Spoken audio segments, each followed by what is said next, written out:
This podcast is produced by the Center for Deployment Psychology at the Uniformed Services University of the Health Sciences.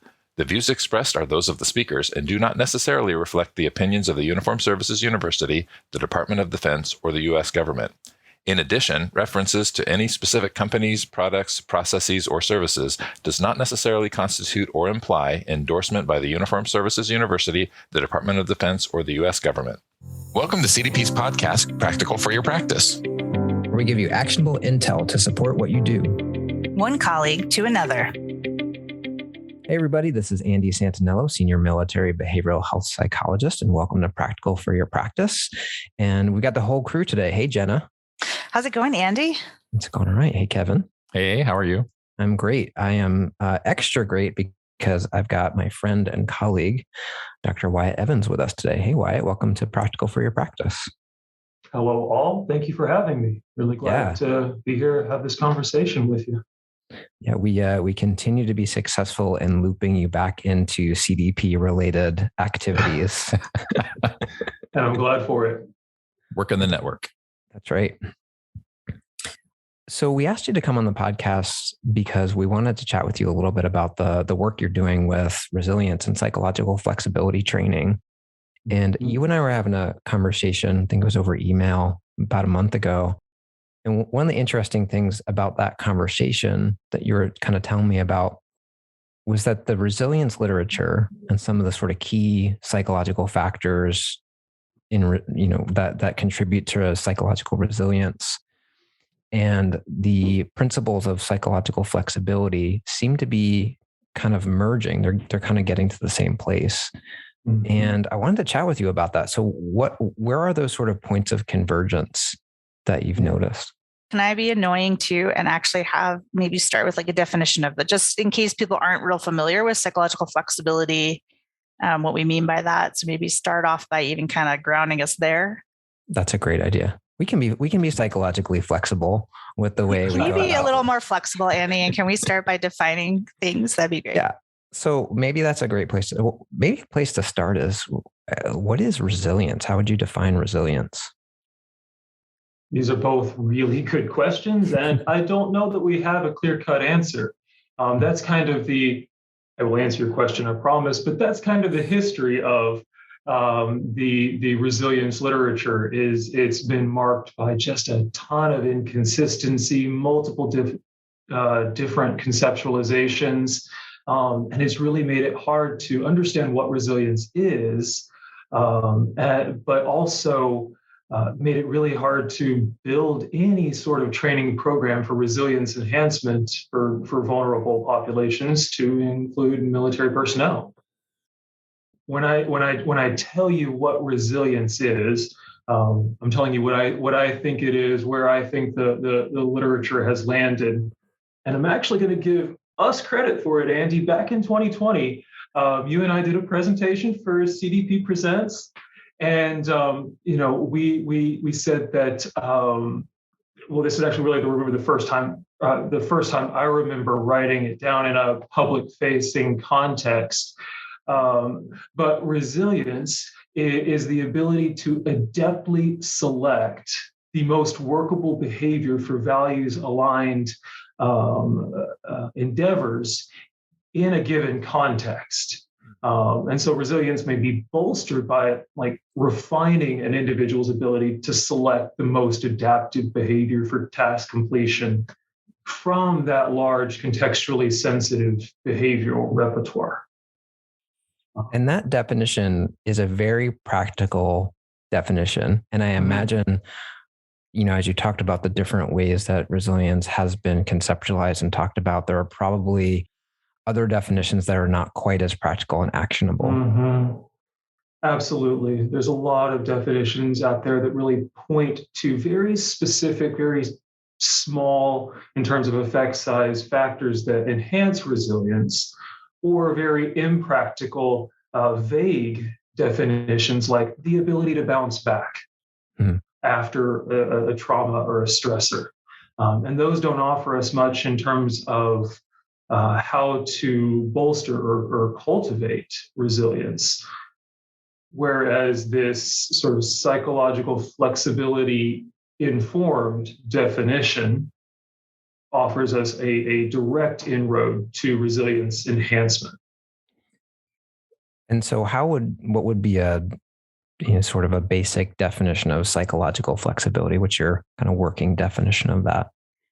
Yeah, so in this context, the way I'm going to think about it, the context being resilience enhancement and resilience enhancement training, is the ability to remain aware of and engaged with values-aligned action, and to engage processes such as acceptance or openness to experience in the service of continuing that values-aligned task, or that values-aligned mission, or achieving values-based goals.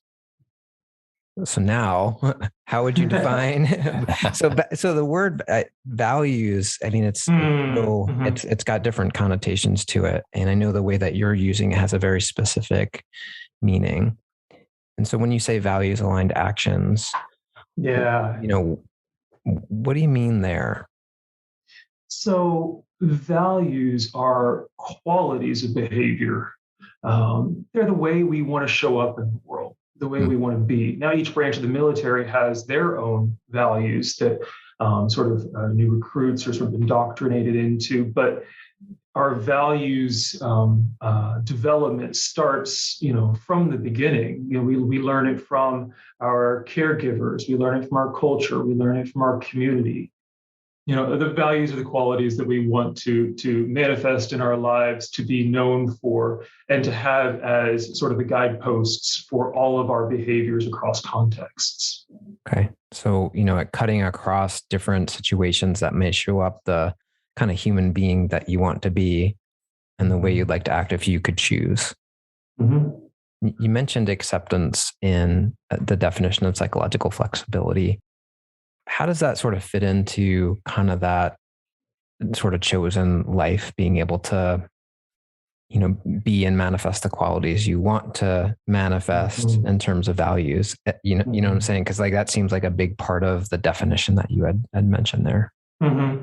Yeah, I think acceptance and all that entails is such an essential part of that definition. And to kind of continue tying these two concepts together, I think it's such an essential part of resilience.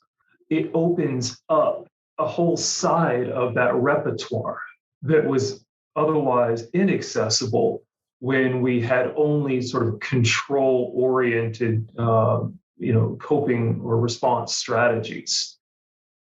So, I like the saying, and I don't exactly know who to give credit to, but the saying that pain is inevitable and suffering is a choice, the choice we make when we're unable or unwilling to accept the existence of that pain. So when we think about life, certainly when we think about military life, certainly when we think about, the life one experiences inside of a combat or operational environment, pain, stress, even trauma are, I don't want to say inevitable, but very, very, very, very, very likely. And the ability to accept those experiences as they are, without judgment, without undue, unworkable reactions, and continue on in a values-based, values-aligned way, I think is, in one way of thinking about it, what resilience is really all about. And that's a much different way of thinking about it, I think, than the sort of the ability to bounce back. I mean, even inside of that metaphor, I'm thinking about a rubber ball. Like the bounce backiness or ability to do that is really intrinsic to the material that ball is made out of, so if you don't happen to be, made of rubber, you're not going to bounce back. But, the way you're talking about it sounds like these are potentially skills that could be trained and improved. Yeah. So I think when we start to think about intervening on resilience or enhancing resilience, we've got a couple opportunities. We have the repertoire, right? So enhancing the repertoire of responses, of coping skills. And then we've got that context sensitivity. And so we can enhance context sensitivity as well, allowing people to more adeptly, in a more workable way, select the response strategy that is most effective in that context, given the values aligned direction one wants to head. And so this is probably just an opportunity to point to an example. So for those of us who work with military personnel or veterans and have probably heard these stories of combat, of firefights, of life and death situations, I'm going to submit that in that context, emotional suppression is really, really, really effective. Absolutely. If you're under fire, you can't feel your feelings. However, those of us who work with trauma survivors and work to relieve the suffering that is PTSD also understand that emotional suppression is far from a universally workable strategy. In a different context, that is going to perpetuate suffering rather than perpetuate survival or facilitate survival. So we're doing things a little bit backwards. I introduced you, but I didn't ask anything about, what you're doing with resilience and, the work you're doing in your professional life also. And so I know that this is a passion for you. It's something we've talked about a bunch. And you mentioned the webinar that you and I did a little while ago. So tell us a little bit about what you've been doing when it comes to resilience. Or, what have you been working on? How is it showing up in your professional life? Just to go back and offer a little bit of my perspective, my background on this. As an intern, really as a practicum student, so in my doctoral training, I just happened to be working with a lot of Vietnam era veterans experiencing PTSD.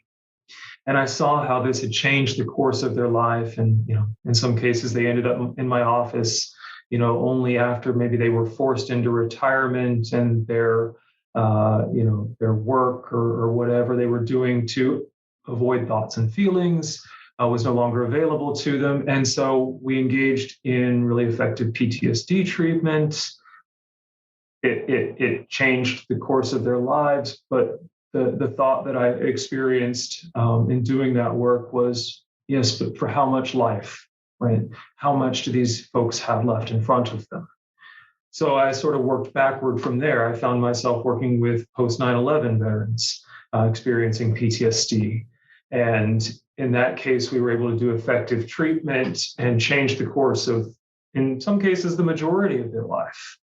But I still felt like I needed to get closer to the injury or closer to the event and, ensure or try to ensure that these folks had the highest quality of life, the greatest well-being for every minute of life possible. So then I found myself on my postdoctoral fellowship working with active duty, mostly soldiers, and doing PTSD treatment. And in some cases, the goal was to return to duty and continue on with a long career. And that was even more fulfilling for me, but I still felt like I wanted to get closer. Except at this point, I'm right there next to the injury. In some cases, I'm seeing them within a month or two of the traumatic event. So what's closer? Well, I guess in a way, is getting out in front of it. How do we prevent the manifestation of PTSD in the aftermath of a traumatic event? And that's what led me to this area, this work, and this project. So currently, in collaboration with the Strong Start Consortium and Consortium to Alleviate PTSD, we're working on delivering a training intervention, if you will, a training program that engages the psychological flexibility processes to promote resilience in active duty military personnel. So the co-PIs on this project are Alan Peterson, the director of Strong Start, the Consortium to Alleviate PTSD, and just one of the foremost experts in military mental health in PTSD. And then Dr. Eric Meyer, a friend and a colleague who is, I think, one of the foremost experts on acceptance and commitment therapy, which is the therapy that sort of engages, that is sort of founded on the psychological flexibility model, engages the psychological flexibility processes. And we put our heads together and developed this program. And it is our hope that, actually, if you want to know about my dream is that one day this program will, I'm going to say it, replace the existing resilience enhancement programs in the DoD that are without a great deal of evidence, and what evidence is there shows very small effect sizes, if any. So that's sort of my route to where we are now. Can you tell us a little bit about, and I got to tell you, that ball analogy is still going in my head. And at some point, I'm going to articulate the difference between the ways the ball's balanced. But with that training program that you're talking about, what are some of the components? Like if you're talking to the soldiers and you're, just so the providers who are listening have a sense of like, what does this look like practically? What are the elements of it? Because I'd be really interested to hear a little more of the ins and outs of it. And just to clarify, you said this is kind of pre-deployment. This is like a training before. Okay. Yeah. Absolutely. So right now with the group that we have that we're running this trial with, it just so happens that they're all sort of mid-career. I think most have had one or more deployments already, but still have, maybe the majority even of their career out in front of them. Likely to experience some sort of deployment again. And so what that training looks like, currently it is, and this is likely to change over time as we gather data, but currently it's a 2-day intensive workshop. And a provider who's familiar with acceptance and commitment therapy is going to go, oh, yeah, that's ACT. We're doing ACT today. So we do adapt some of the language, but the processes are really explicit. So we start with present moment contact, attentional training, if you will. That phrase doesn't quite capture it, but it's sort of raising awareness of how rigidity in attentional focus and reactivity to stimuli can actually inhibit situational awareness and decrease adaptability across contexts. From there, we flow into some of the other processes, offering kind of what I pointed to earlier, acceptance as an alternative to suppression, a possibly more workable alternative to suppression. Diffusion is one of the core processes in acceptance and commitment therapy or acceptance and commitment training. And it helps folks to sort of step back and sort of identify thoughts as simply that, thoughts. Technically, I think random firing of neurochemical impulses in the brain, and sort of deliteralizing our thinking. Our military personnel and veterans seem to be really good at following rules and orders, which makes sense in one context. But when we sort of reactively follow the orders given to us by our minds, we tend to find that that's far less workable, especially in less high stakes, high tempo environments. And that's just 3 of the 6 processes. I could go on, but that kind of gives you a sense of what is inside of this training. And there's some didactic work, but again, as anybody who's practiced ACT or trained in ACT knows, it's very experiential. It's very hands-on. It's a very different kind of experiential than a lot of our participants are used to. But we lean into that awkwardness, we lean into that discomfort, and try to really get a sense, at the mind and body level, what these processes feel like. And so how is the study going? Where are you in the process at this point? So we started this at the most opportune time for research ever, very shortly before the COVID-19 pandemic started. So we have been slowed down considerably. For a while, we just couldn't access our participants due to some of the policies, around gatherings and whatnot. We really wanted to stick to in person as opposed to going virtual, largely because some of that experiential work really is, in our opinion and experience, stronger when done in person. So all that to say, we are still in the process of delivering the intervention or delivering the training, gathering data, working out the kinks. So the training itself is still under development. And really our goal is just to sort of establish the feasibility of this training and also the acceptability from the perspective of the service member participants. If we find that to be the case, we hope to do a larger study in the future, wherein we'll actually look at over time the outcomes in terms of well-being, psychosocial functioning. So all that to say, we're still pretty early on, but we have a lot to look forward to. It's good to know that, because there's a part of me that's sitting here going, okay, I can already think of a number of people that could benefit from this, or where's the program running so I can send people, or what. And I imagine some of our listeners are too. But it sounds like really kind of the rollout larger than a study is a few years down the road. Yeah, I think we're a few years out. It's certainly people who are trained in ACT, especially, can probably already be thinking about how they can apply those principles with folks that they maybe see that are approaching that, right?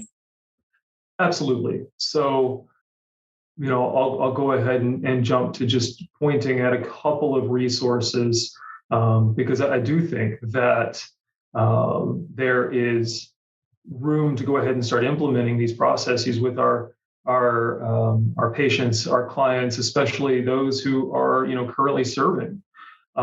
So we have the team that I mentioned just a moment ago. We do have a paper coming out in hopefully very soon in a special issue, where we sort of outline how these processes might be engaged in the service of resilience enhancement. It's just a quick primer, but it's a place to start. I'll circle back around to mentioning contextualscience.org and ACVS and ACT training in a minute. But I actually want to double back and point to one other resource that's not explicitly ACT, nor is it really even explicitly psychological flexibility as we understand it from sort of contextual behavioral science. But just last year, 2021, George Bonanno, highly recommend his book, The End of Trauma. It's actually The End of Trauma, How the New Science of Resilience is Changing How We Think About PTSD. And the reason I come back and point to this specifically as a resource for implementing this psychological flexibility intervention, Andy and I said back in 2020 that resilience might be bolstered by refining the individual's ability to adeptly select the most adaptive behavior from that large contextually sensitive repertoire. In this book, and I got ridiculously excited as I was reading this. I'm sure it made no sense if you're reading, like The End of Trauma on the cover, and I'm sitting there smiling and almost like giddy. It made no sense, but it did to me. It makes sense to me. Being a fellow it probably makes sense to everybody here, right? Maybe not to everybody, but certainly everybody here. But Dr. Bonanno points to, sort of the culmination of all of his work on resilience in this resilience enhancement process that he calls the flexibility sequence. And the flexibility sequence has three parts. Context sensitivity is number one, repertoire is number two, and then feedback monitoring is number three. And so I'm like, we just said that. Didn't we just say that? And so this is sort of the super exciting sort of confluence of, or coming together of, decades worth of resilience science and decades worth of psychological flexibility, contextual behavioral science, landing in exactly the same place. So I just think that is far from a coincidence. Even the perfect overlap of the terminology, I think, is far from a coincidence, and lets us know that we've got multiple fields, multiple branches of psychological science pointing to the same place, the same route to resilience and resilience enhancement. One thing that occurs to me, and it's, I'm not even sure how to articulate it well. I guess you were talking about, reading the book, The End of Trauma, and smiling, and that all of us probably get with that. I also was reminded of maybe some comments from colleagues that have said, when we think about resilience and resilience training, one of the concerns that comes up is that if we insulate the warrior from the horrors of war, or we insulate leadership from the horrors of war, then that in some ways, makes it easier to engage in war. And, just kind of these worries that, I don't know, this particular colleague I'm thinking of in particular was referencing a Star Trek episode, the original series Star Trek episode. And it made sense. I don't know that I can describe the episode here, but if you're a Trekkie like me, go find it. Anyway, the thought though, just being that resilience, maybe we are also depriving ourselves of something important. But as you're describing this process, teaching, psychological flexibility skills, it occurs to me that in some ways that really gets around or doesn't fall victim to that concern, because we're not talking about insulating people from their experience. We're talking about helping them develop skills in which they can engage in a workable way, instead of blocking it out, just kind of being an automaton. So it just occurred to me as you were describing kind of those processes that maybe this is part of that a more workable approach to resilience and helping our warriors to do the jobs that they do so well and still be healthy. I think you're right. I think it in a way, when you said insulated, I had the thought that that's the opposite, the exact opposite of what this route to resilience or this resilience enhancement process is. Insulation is sort of contextual insensitivity. Absolutely. And this is all about contextual sensitivity and flexible adaptation. So, I'm not saying that we should weaken or soften or dilute our training of our warriors. We don't have to in this model. Right. We can train them with a host of highly effective strategies that are understood as being essential for that context, while also training the flexibility to understand that in another context, those very same skills, those very same behaviors may not be adaptive, may not be healthy or helpful, and may not even be values aligned. Right. I think the other critique that I'm interested in hearing you think through with this model is, sort of the blame that came along with if you're not resilient, or, we have all these resiliency training programs, which kind of gave this message that we can train you to be resilient and not because you're deficient experience this. Right. And so, how would you, that if I don't master that and I get quote unquote broken, when I'm not resilient, I'm not flexible. How do you, how do you talk or think about that? Yeah. So I think a couple of things come to mind. One is, in all of my work in clinical contexts, I have never, I'm confident, even though I can't remember every single person, I'm confident in saying I have never met somebody who is not resilient in at least one context, who's not highly attuned, highly capable, highly skilled in that context. So resilience is not an all or nothing concept.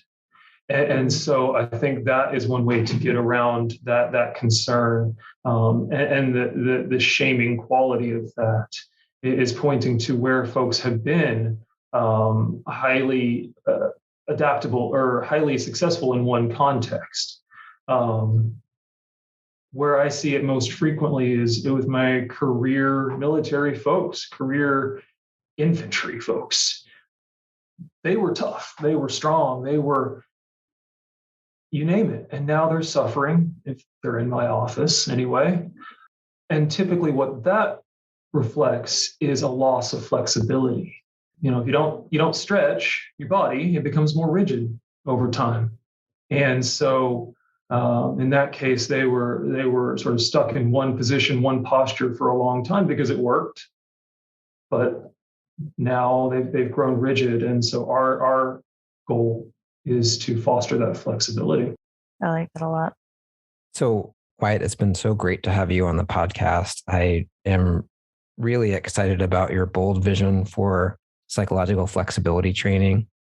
And I'm excited that you made that bold statement on our podcast. So when that happens, we can say that we heard it first here on Practical for Your Practice. We have the scoop. And while we're waiting for that to happen, which might be a couple of years out, do you have any, just a couple of pieces of actionable intel, bits of advice that our listeners can use if they would like to start to bring in maybe some of the principles of psychological flexibility in their work with members of the military to boost resilience? Definitely. This seems especially important because, like I said, the training protocol or program is a little ways out. So I thought about this before I got here today. What can we do now? So the first thing that came to my mind is around sort of conceptualization. So for those of us working in clinical contexts, hopefully our case conceptualization is a crucial part of what we do, informs our interventions. And so what I would advocate is that we fold into that conceptualization an understanding of sort of the resilience training programs that our patients, our clients have participated in. So, I mean, even more broadly than that, sort of the indoctrination, training, experiences that our military personnel have established a very context-specific, context-constrained sort of coping style. And then upon redeployment or even separation, there's really no release from that rigidity. There's no training in how to release that posture, how to open up and release that suppression, emotional suppression in a workable way. So being aware of that broad sort of cultural experience, then being aware, familiarizing yourself with the resilience training programs that your patients may have participated in during their military service, I think will support your case conceptualization and therefore necessarily your intervention. I mean, beyond that, what are the messages your patient got growing up about how to handle adversity? Does it suck it up and tough it out? So we can take this lens that I'm trying to build here for us and look through that at childhood experiences, and military culture, resilience enhancement training, and it will give us, I think, a really important insight into the quality of our patients' suffering.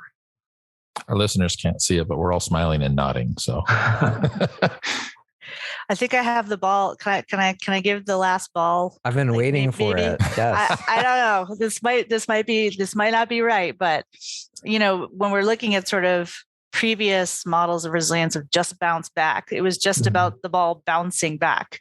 But here where, and I have a 12-year-old son, and balls bouncing are things that happen in my house often, but, kind of taking the context part is like, what's the room, what's around, what's the furniture, what things could it bounce off of?